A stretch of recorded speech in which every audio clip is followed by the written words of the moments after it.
The reason I keep writing books even in 2022 is, do you think books are on their way out? Books have been on their way out my entire lifetime. Nobody's going to write books anymore. There's more books being written now than I think any time in human history, which is a good thing. But, why not just, you look at a movie or you look at a podcast or you look at a video that somebody does, and they do it every day. They're on, they're online every day, like these videos here. You can go back and look at them and everything, but there's something about a book that is just set in stone, and you really can't change it. I mean, there it is, whatever edition you've published. This one is second edition, Miraculous Properties. I just finished third edition, and I read that one for Audible.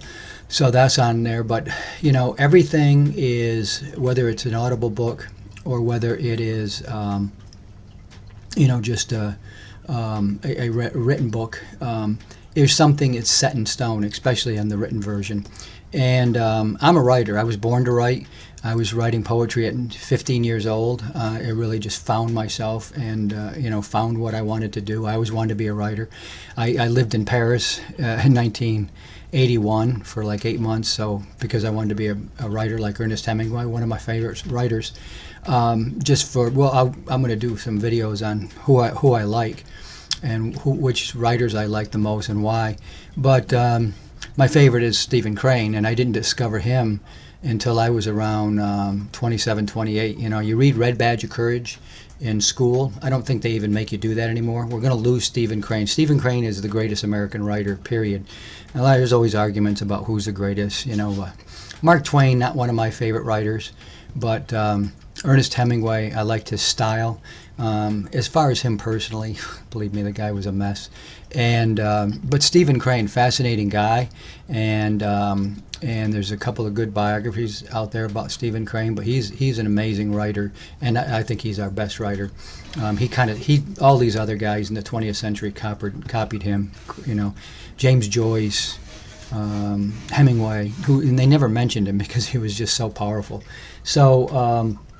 That's why I write books, because it is something set in stone. It's something that is forever. You're always going to be able to go back there and get that book. You can sign a book.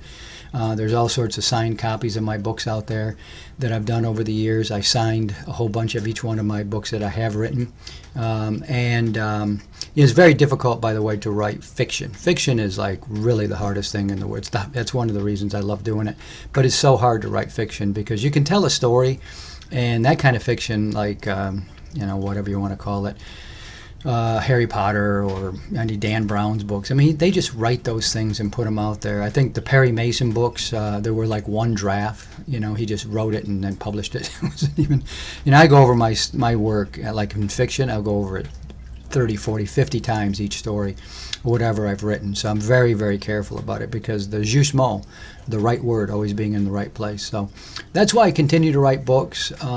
Again, it's something that you got to stand behind every word of that. So when I write a book, fiction's a little different. You have to stand behind the words of it.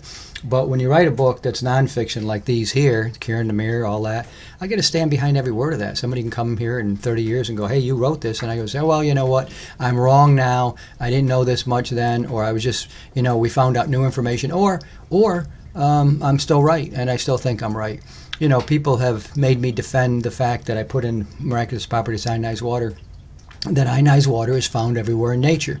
Well, I was always right. I just knew it. I knew it intuitively.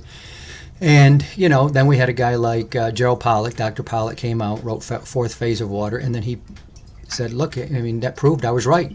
It's everywhere in nature. It's all over the place. It doesn't last very long, but ionized water is natural. So a lot of people always complain, hey, it's coming out of a machine. So you get, so people they continue to challenge me, and so I can go back now and show them the evidence. I couldn't have shown them the evidence of that before. There was some evidence, but not much. But that's why I write books, and I love to write. I can never write enough, to be honest with you, but it took me 3 years to write Kieran the Mirror. So it takes me a long time to write these books. Well, anyway, that's why I write books, and as I said, why do I write books? Why do I write anything? I was born to be a writer.